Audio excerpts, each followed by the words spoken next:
Rose family prayer ഗ്രൂപ്പിൻ്റെ നമ്മുടെ കുഞ്ഞുങ്ങൾ എന്ന എപ്പിസോഡിലേക്ക് എല്ലാവർക്കും സ്വാഗതം. കുഞ്ഞുങ്ങളെല്ലാവരും സന്തോഷത്തോടു കൂടി ആയിരിക്കുന്നു എന്ന് വിശ്വസിക്കട്ടെ. ഒരു നല്ല പ്രഭാതം കൂടെ കണ്ടുണരുവാൻ ദൈവം നമ്മെ സഹായിച്ചു.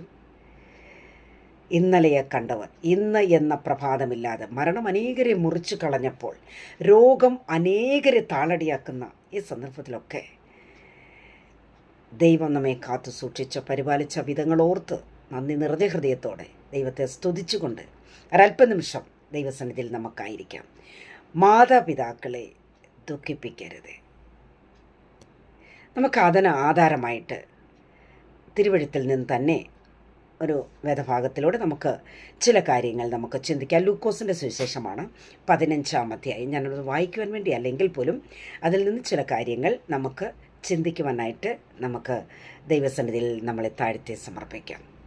കുഞ്ഞുങ്ങളെ അവിടെ 15-ാം അധ്യായത്തിൻ്റെ 1 മുതലുള്ള വാക്യങ്ങളെ വായിക്കുമ്പോൾ അവിടെ ഇങ്ങനെയാണ് കാണുവാൻ കഴിയുന്നത്. ഒരു മനുഷ്യന് 2 പുത്രന്മാരുണ്ടായിരുന്നു. ഇളയവൻ അപ്പനോട്, അപ്പ, വസ്തുവിൽ എനിക്ക് വരേണ്ടുന്ന പങ്ക് തരണം. അങ്ങനെയാണ് ചില മിടുക്കികളൊക്കെ അങ്ങനെയാണ്. അപ്പന്മാരോടും ഒക്കെ നിന്ന് അവർക്ക് എന്തെങ്കിലുമൊക്കെ കിട്ടാനുണ്ടെങ്കിൽ അത് കിട്ടുന്നവരെ അവർ പോരാടും. അങ്ങനെയാണ് ഇന്നത്തെ കുഞ്ഞുങ്ങളുടെ സ്വഭാവം എന്ന് പറയുന്നത്. ചിലപ്പോൾ ഒരു പക്ഷേ മാതാപിതാക്കൾ പറഞ്ഞേക്കും, മോനെ പിന്നീട് തരാം, അല്ലെ മോളെ പിന്നെ തരാം എന്ന് പറയുന്നതിനൊക്കെ അതിന് വളരെയധികം കാര്യങ്ങൾക്ക് അതിൻ്റെ പിറകിൽ ഉണ്ടായിരിക്കും. പക്ഷേ അവരങ്ങനെയല്ല. അവരങ്ങ് പിടിവാദം പിടിച്ച് എനിക്കിതിപ്പോൾ കിട്ടിയേ മതിയാകൂ എന്ന് പറഞ്ഞ് ആ മാതാപിതാക്കൾക്ക് ടോർച്ചൽ കൊടുത്ത് അവരുടെ സമാധാനത്തെ പറിച്ചു കളഞ്ഞ് ഇവരത് വാങ്ങിക്കൊണ്ട് പോകുന്നവരെ പോരാടുന്ന ഒരു തലമുറ ഇപ്പോഴും ഉണ്ട്. എന്നാൽ ഇവിടെ ആ അപ്പന് 2 മക്കളാണ്. അതിൽ ഇളയ മകൻ അപ്പനോട് പോരാടി അവന് കിട്ടാനുള്ളതെല്ലാം വാങ്ങിച്ചുകൊണ്ട് അവൻ എന്ത് ചെയ്യുന്നറിയാമോ, അവൻ ദൂരദേശത്തേക്ക് പോയി. കുഞ്ഞുങ്ങളെ അവിടെ അവൻ എന്താണ് അവൻ ചെയ്തു കൂട്ടിയെന്ന് ചോദിച്ചാൽ, അവൻ ചെന്ന ഉടനെ തന്നെ അവൻ കുറേ ദുർനടപ്പുകാരായിട്ടുള്ള സ്നേഹിതരെ അവൻ്റെ കൂടെ കൂട്ടി. അങ്ങനെ ഒരു ഫ്രണ്ട്ഷിപ്പ് അവൻ ഉണ്ടാക്കി. അപ്പോൾ അതുകൊണ്ട് അങ്ങനെ ഒരു മോശമായ കൂട്ടുകെട്ട് അവനെ വഴിതെറ്റിച്ചത് മോശമായ തലത്തിലേക്കാണ്. അതാണ് ഇന്ന് ഈ പ്രഭാതത്തിൽ എനിക്ക് ഓർമ്മിപ്പിക്കാനിട്ടുള്ളത്. അപ്പോൾ കുഞ്ഞുങ്ങളൊക്കെ മനസ്സിലാക്കേണ്ടുന്നത്, നമ്മളൊക്കെ ദൈവമക്കളാണ്. നമ്മുടെ മാതാപിതാക്കൾ ദൈവമക്കളാണെങ്കിൽ, നമ്മുടെ അപ്പച്ചന്മാർ അമ്മച്ചിമാരൊക്കെ ദൈവമക്കളാണെങ്കിൽ നമുക്ക് പ്രത്യേകിച്ച് ചില കാര്യങ്ങൾ മനസ്സിലാക്കാനായിട്ട് സാധിക്കും. എന്താ, നല്ല ദൈവത്തെ അറിയുന്ന കുഞ്ഞുങ്ങൾ നമുക്ക് ഫ്രണ്ട്സായി വരണം. ദൈവത്തെ അറിയുന്ന കുഞ്ഞുങ്ങൾ തന്നെ നമുക്ക് ഫ്രണ്ട്സായി വരണം. അങ്ങനെയുള്ള ഫ്രണ്ട്സിനെ നമ്മൾ കൂടെ കൂട്ടണം. അങ്ങനെയാണ്. അപ്പോഴാണ് നമുക്ക് ദൈവികമായ കാര്യങ്ങൾ മനസ്സിലാക്കാൻ കഴിയുന്നത്. നമുക്ക് നല്ല ചിന്താഗതികൾ നമ്മുടെ ജീവിതത്തിൽ ഉണ്ടാകുന്നത്. ദിനംതോറും നാം ദൈവത്തെ മഹത്വപ്പെടുത്തുവാനും ആരാധിക്കുവാനും ഒക്കെ ആയിട്ട് നമുക്കൊരു കൂട്ടുകെട്ടുണ്ടെങ്കിൽ മാത്രമേ അങ്ങനെ മുമ്പോട്ട് പോകാൻ കഴിയുകയുള്ളൂ. അല്ലാത്ത പക്ഷം ദിനംതോറും നാം ദൈവ വഴി വിട്ട് തന്നെ വിലകിപ്പോകുന്ന ഒരവസ്ഥയിലേക്ക് നമ്മളെ കൊണ്ടെത്തിക്കും. അപ്പോൾ ഇവിടെയും ഈ ഇളയ മകൻ ചെന്ന് കയറിയത് ഒരു ദുർനടപ്പുകാരായിട്ടുള്ള കൂട്ടുകെട്ടിലേക്കാണ്. അപ്പോൾ അവൻ്റെ കയ്യിലുണ്ടായിരുന്ന സകല ആസ്തികൾ അവൻ ഇവിടുന്ന് കൊണ്ടുപോയി എല്ലാം അവന് നഷ്ടമായി മൊത്തം ദൂർത്തടിച്ച് കളഞ്ഞു എന്ന് വേണം പറയുവാനായിട്ട്. അപ്പോൾ ആ സമയത്ത് ആ ദേശത്തിൽ വലിയ പഞ്ചമുണ്ടായി. എന്ന് വെച്ചാൽ ആ സമയത്തിൽ അവൻ്റെ കയ്യിലും ഒന്നുമില്ല. അവൻ ആരോടും ഒന്നും വാങ്ങുവാനോ ചോദിക്കാനോ ഒന്നും കഴിയാത്തൊരു സാഹചര്യം. എന്നാൽ ഇവൻ എന്ത് ചെയ്യുന്നറിയാമോ, ഇവൻ ആ ദേശത്തിലെ പൗരന്മാരിൽ ഒരുവനെ പോയി കണ്ടു. എന്നിട്ട് അവിടെ ചെന്നിട്ട് വയറ് നിറയണ്ടേ, അവൻ ആഹാരം വേണ്ടേ, അവൻ ആകെ കൂടെ പട്ടിണിയായി. എന്നാൽ ആ സമയത്ത് അവൻ അവിടെ ചെന്നൊരു ജോലി ചെയ്തെങ്കിലും ജീവിക്കാമെന്ന് വിചാരിച്ച് ആ പൗരനോട് ഇവൻ ചെന്ന് വിവരങ്ങളൊക്കെ പറഞ്ഞപ്പോൾ ആ പൗരൻ എന്ത് ചെയ്യുന്നറിയാമോ, അവൻ്റെ വയലിലെ പന്നികളെ മേയ്ക്കുവാനായിട്ട് ഇവനെ പറഞ്ഞയക്കുകയാണ്. അപ്പോൾ ഇവൻ ചിന്തിച്ചത് ആ പന്നി കഴിക്കുന്ന വാളവര ഒക്കെ ഉണ്ടല്ലോ, അതെങ്കിലും കഴിച്ചവൻ വയറ് നിറയ്ക്കാമെന്ന് വിചാരിച്ചാണ് അവൻ ഇവിടെ നിന്ന് പോകുന്നത്, അവൻ ജോലിയിലേക്ക് പോകുന്നത്. പക്ഷേ അതും ആ വാളവര പോലും അവന് കിട്ടിയില്ല. എന്ന് വെച്ചാൽ തവിട് നമുക്കറിയാമല്ലോ, അതുപോലും അവന് കിട്ടിയില്ല എന്നാണ് നമുക്ക് വചനത്തിലൂടെ മനസ്സിലാക്കുന്നത്. ലൂക്കോസിന് സുവിശേഷം 15:17 ഇങ്ങനെ പറയുന്നു, അവന് സുബോധം വന്നിട്ട്. ഈ സമയം എന്താ പറയുന്നത്, അവന് സുബോധം വന്നിട്ട്.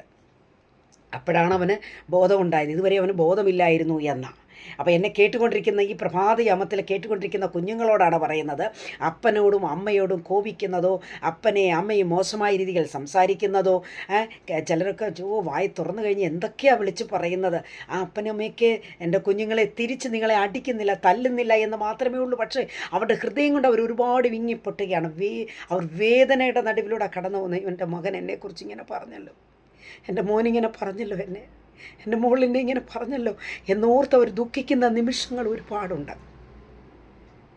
മനസ്സിലായോ? അങ്ങനെ അവർ ദുഃഖിക്കുവാനിടയാകരുത്. നമ്മളവരെ സന്തോഷിപ്പിക്കുവാനാണ് ദൈവം പറയുന്നത്. അപ്പോൾ ഇവിടെ നാം കാണുന്നത് ആ മകൻ അതുവരെ അവന് ബോധമില്ലായിരുന്നു. ഇങ്ങനെ ആരൊക്കെ എൻ്റെ ശബ്ദം കേൾക്കുന്നവരൊക്കെ ഉണ്ടെങ്കിൽ ഞാൻ നിങ്ങളോട് പറയട്ടെ കുഞ്ഞുങ്ങളെ, നമ്മൾ മാതാപിതാക്കളെ മാനിക്കുവാൻ, അവരെ സ്നേഹിക്കുവാൻ, അവരെ സന്തോഷിപ്പിക്കാൻ കഴിയുന്നില്ലെങ്കിൽ നമുക്ക് സുബോധമില്ല എന്നാണ്, ബോധമില്ല എന്നാണ് അതിൻ്റെ അർത്ഥം. നമുക്ക് ബോധമില്ലാത്തതുകൊണ്ടാണ് നമ്മളങ്ങനെ ചെയ്യുന്നത്. മനസ്സിലായോ? നമുക്ക് ബോധമില്ല എന്നാണ് വചനം പറയുക. അപ്പോൾ ഇവിടെ ഈ മകന് സുബോധം വന്നത് എപ്പോഴാണ്? അവൻ കഷ്ടത്തിന് നടുവിലായപ്പോഴാണ്, സകലതും നഷ്ടപ്പെടുത്തിയപ്പോഴാണ്, നശിച്ച്, നമ്മുടെ രീതി പറഞ്ഞാൽ നശിച്ച് നാറാണക്കല്ല എന്ന് വേണേൽ പറയും. ആ തരത്തിൽ വന്നപ്പോഴാണ് അവന് ബോധം വന്നത്. അപ്പോഴാണ് അവൻ്റെ അപ്പനെക്കുറിച്ച് അവൻ ചിന്തിക്കുന്നത്. അപ്പോൾ ഇവൻ പറയുക, എന്താ പറഞ്ഞറിയാമോ, സുബോധം വന്നപ്പോൾ എൻ്റെ അപ്പൻ്റെ എത്ര കൂലിക്കാർ ഭക്ഷണം കഴിച്ച് ശേഷിപ്പിക്കുന്നു. ഇപ്പം പറയാം, എൻ്റെ അപ്പൻ്റെ കൂടെ ഉള്ള കൂലിക്കാർ, അപ്പൻ ജോലി ദാസന്മാർ, അവരൊക്കെ ഭക്ഷിച്ച് എന്തുമാത്രം ശേഷിപ്പിക്കുന്നു. ഞാനോ വിശപ്പ് കൊണ്ട് മരിച്ചു പോകുന്നു. സുബോധം വന്നവൻ പറയാം, ഞാനോ വിശപ്പ് കൊണ്ട് മരിച്ചു പോകുന്നു. അവൻ നല്ല ഒരു തീരുമാനത്തിലെത്തി, നല്ലൊരു തീരുമാനമെടുത്തു കുഞ്ഞുങ്ങളെ. എന്താ അവൻ ചിന്തിക്കുകയാണ്, എൻ്റെ അപ്പൻ്റെ അരികിലേക്ക് പോകും. ഇപ്പം ഇനി എന്നെ അടിച്ചു കൊന്നാലും ശരി, തല്ലിപ്പരട്ടിയാലും ശരി, എനിക്കത് വിഷയമല്ല. പക്ഷേ അപ്പൻ്റെ അരികിലേക്ക് ഞാൻ പോകും. എന്നിട്ടോ അപ്പനോട് ഞാൻ പറയാം, അപ്പ എന്നോട് ക്ഷമിക്കണം, അപ്പൻ എന്നോട് ക്ഷമിക്കണം, ഞാൻ പാപം ചെയ്തു അപ്പ, ഞാൻ പാപം ചെയ്തു, ഞാൻ സ്വർഗത്തോട് പാപം ചെയ്തു, നിന്നോട് പാപം ചെയ്തു. ഇനി നിൻ്റെ മകനെന്ന് വിളിക്കപ്പെടുവാൻ ഞാൻ യോഗ്യനല്ല. പക്ഷേ അപ്പൻ്റെ കൂലിക്കാരിൽ ഒരുവനായിട്ടെങ്കിലും എന്നെ കൂടെ ചേർത്ത് കൊള്ളണമേ എന്ന ഈ മകൻ അപ്പനോട് പറയുവാനായിട്ട് തീരുമാനിച്ചവൻ കടന്നു വരികയാണ്. പ്രിയ സഹോദരങ്ങളെ, കുഞ്ഞുങ്ങളെ, മാതാപിതാക്കളെ, എന്നെ കേട്ടുകൊണ്ടിരിക്കുന്ന പ്രിയരെ, ഞാൻ ചോദിക്കട്ടെ, ആ മകൻ ആ വീട് വിട്ട് പടി വിട്ട് ഇറങ്ങിപ്പോയ അന്ന് മുതൽ അപ്പൻ സുഖമായി സന്തോഷമായി കിടന്നുറങ്ങിയെന്ന് നിങ്ങൾ വിചാരിക്കുന്നുണ്ടോ? അപ്പൻ നന്നായിട്ട് ഉറങ്ങിയെന്ന് വിചാരിക്കുന്നുണ്ടോ? അപ്പൻ നന്നായിട്ട് ആഹാരം കഴിച്ചിട്ടുണ്ടെന്ന് നിങ്ങൾ വിചാരിക്കുന്നുണ്ടോ? ഓരോ ദിവസവും അപ്പൻ ആ വീടിൻ്റെ കിളിവാതിലും പോയിരുന്നു കൊണ്ട് അപ്പൻ ദൂരത്തേക്കൊന്ന് ഗേറ്റിൻ്റെ അരികിലേക്ക് നോക്കും. എത്രയോ പേരത് വഴി കടന്നു പോകുന്നു. എൻ്റെ മകനായിരിക്കുമോ, എൻ്റെ മകനാണോ, വരുന്നത് എൻ്റെ മകനാണോ എന്നുള്ള ആ വേദന, ചിന്ത, ആ ഭാരം അപ്പനെ അലട്ടുകയല്ലായിരുന്നുവോ? അപ്പൻ ഓരോ നിമിഷവും നോക്കിക്കൊണ്ടിരിക്കുക. അങ്ങനെ ഇരിക്കുമ്പോൾ ദൂരത്തുനിന്ന് അപ്പൻ നോക്കുമ്പോൾ ദൂരത്തുനിന്ന് അപ്പൻ്റെ മകനെ പോലെ ഒരുവൻ കടന്നു വരുന്നു. പക്ഷേ താടിയെല്ലാം വളർത്തി വികൃതനായി, ഡർട്ടി ശരീരമല്ല, ഞാനത് പറയുന്നില്ല, അത്രമാത്രം അവൻ വികൃതനായിട്ട് കടന്നു വരികയാണ്. പക്ഷേ അപ്പന് തിരിച്ചറിയാൻ കഴിഞ്ഞു, എൻ്റെ മകൻ വരുന്നു. അപ്പൻ അവിടെ നിന്ന് ഓരോറ്റ ഓട്ടം ഗേറ്റിൻ്റെ അരികിലേക്ക് വന്നു. അപ്പൻ അവനെ കെട്ടിപ്പിടിച്ചു, അവനെ ചുംബിച്ചു. ആ സമയം മകൻ അപ്പനോട് പറയാ, അപ്പാ, ഞാൻ നിന്നോട് സ്വർഗത്തോടും പാപം ചെയ്തിരിക്കുന്നു അപ്പ, ഇനി നിൻ്റെ മകനെന്ന് വിളിക്കപ്പെടുവാൻ ഞാൻ യോഗ്യനല്ലപ്പാ. അപ്പൻ്റെ കൂലിക്കാരിൽ ഒരുവനായിട്ടെങ്കിലും എന്നെ അപ്പൻ ചേർത്ത് കൊള്ളണമേ എന്ന് ആ മകൻ അപ്പനോട് പറയുക. എൻ്റെ പ്രിയ കുഞ്ഞുങ്ങളെ, അപ്പൻ പറഞ്ഞൊരു വാക്കുണ്ട്, എൻ്റെ മകൻ മരിച്ചവനായിരുന്നു, വീണ്ടും ജീവിച്ചു, എൻ്റെ മകൻ കാണാതെ പോയിരുന്നു,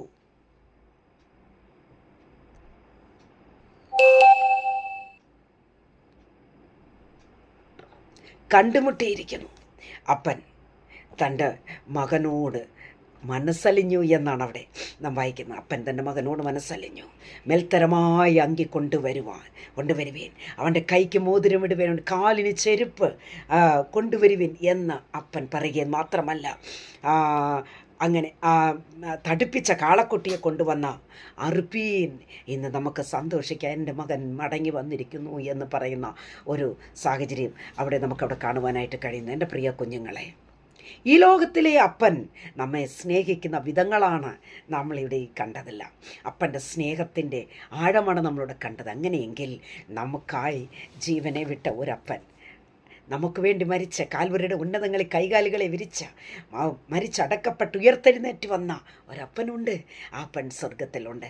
ആ അപ്പൻ്റെ അരികിലേക്ക് നമുക്കൊന്ന് ഓടി വരാം. ആ അപ്പൻ ഇങ്ങനെയാണ് പലപ്പോഴും നമ്മളെക്കുറിച്ച് ചിന്തിക്കും. നമ്മൾ പാപം ചെയ്യുമ്പോഴൊക്കെ, ദൈവവഴി വിട്ടു പോകുമ്പോഴൊക്കെ അപ്പൻ നമ്മളെക്കുറിച്ച് ആഗ്രഹിക്കുന്ന, എൻ്റെ മകൾ എൻ്റെ അരികിലേക്ക് വരികയില്ലയോ, എൻ്റെ മകൻ എൻ്റെ അരികിലേക്ക് വരികയില്ലയോ എന്നോർത്ത് ഓരോ നിമിഷവും നമ്മളെക്കുറിച്ച് ചിന്തിക്കുന്ന, നമ്മെക്കുറിച്ച് മാത്രം ആഗ്രഹിക്കുന്ന ഒരപ്പൻ ജീവിക്കുന്നുണ്ട്. ഈ പ്രഭാതത്തിൽ എത്ര കുഞ്ഞുങ്ങൾക്ക് ദൈവത്തിൻ്റെ സന്നിധിയിലേക്കൊന്ന് അടുത്ത് വരുവാൻ കഴിയും? ആ അപ്പൻ്റെ അരികിലേക്കൊന്ന് വരുവാൻ കഴിയുമോ? ആ അപ്പൻ്റെ അരികിലേക്ക് വന്നിട്ട് നമുക്ക് പറയണം, നമ്മൾ ചെയ്തു പോയ സകല പാപങ്ങളും ആ ദൈവമേ എന്നോട് ക്ഷമിക്കണമേ എന്ന ആ അപ്പനോട് നമുക്ക് പറയാം. അപ്പോൾ അപ്പൻ, ഹല്ലേലൂയ, അപ്പൻ നമ്മളെ ചേർത്തുകൊള്ളും. അപ്പൻ്റെ മാർവിടത്തിലേക്ക് നമ്മളെ ചേർത്തുകൊള്ളും. നമ്മളെ കണ്ട് കെട്ടിപ്പിടിച്ച് മുത്തം കൊടുക്കുന്ന ഒരപ്പൻ നമുക്കുണ്ട്. എത്ര പേർക്ക് വിശ്വാസമുണ്ട്, എത്ര പേർക്ക് സമർപ്പണമുണ്ട്? ആ അപ്പൻ്റെ അരികിലേക്ക് നമുക്ക് ഓടി വരാം.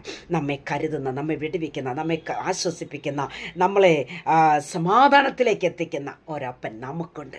ആ അപ്പൻ്റെ അരികിലേക്ക് നമുക്ക് മടങ്ങി വരാം. നമുക്കൊരു മടങ്ങി വരവ് ആവശ്യമാണ്. കഴിഞ്ഞ കാല ജീവിതത്തിൽ അപ്പന് വിരോധമായി, അപ്പന് ഇഷ്ടമല്ലാത്ത ജീവിതം നമ്മൾ നയിച്ചിട്ടുണ്ടെങ്കിൽ ഇന്ന് ഈ പ്രഭാതത്തിൽ ഒരു നല്ല തീരുമാനമെടുക്കണം, ഉറച്ച തീരുമാനമെടുക്കണം. എന്നിട്ട് അപ്പനോട് പറയണം, അപ്പ എന്നെ ക്ഷമിക്കണം, അപ്പൻ എന്നോട് ക്ഷമിക്കണം, അപ്പ ഞാൻ അപ്പൻ്റെ മകളായി ജീവിച്ചു കൊള്ളാം, അപ്പൻ്റെ മകനായി ജീവിച്ചു കൊള്ളാം, അപ്പൻ എന്നെ ചേർത്ത് കൊള്ളണമേ എന്ന് നമ്മൾ അപ്പൻ്റെ മുഖത്തേക്ക് നോക്കി വിളിച്ചു പറയുമ്പോൾ, അല്ലെങ്കിൽ നമ്മൾ നിലവിളിക്കുമ്പോൾ അപ്പൻ നിശ്ചയമായും നമ്മുടെ അരികിലേക്ക് ഇറങ്ങി വരും. നമ്മളെ കട്ടിപ്പിടിച്ച് നമ്മളെ മുത്തമിടുന്ന ഒരപ്പനാണ് നമ്മുടെ അപ്പൻ, നമ്മളെ ചേർത്ത് കൊള്ളുന്ന ഒരപ്പനാണ് നമ്മുടെ അപ്പൻ. നമുക്ക് വേണ്ടി ജീവിക്കുന്ന അപ്പൻ്റെ മുഖത്തേക്ക് നോക്കി നമുക്ക് ഈ നാളുകളായി നമുക്കൊന്ന് നിലവിളിക്കുമ്പോൾ നിശ്ചയമായും അപ്പൻ ഇറങ്ങി വരും, നമ്മളോട് സംസാരിക്കും, നമ്മളെ ചേർത്ത് കൊള്ളുവാൻ കർത്താവ് വരും. ഈ വചനങ്ങളാൽ ഈ പ്രഭാതത്തിൽ ദൈവമായ കർത്താവ് നമ്മളെല്ലാവരെയും സഹായിച്ച് മാനിക്കുമാറാകട്ടെ. God bless you all.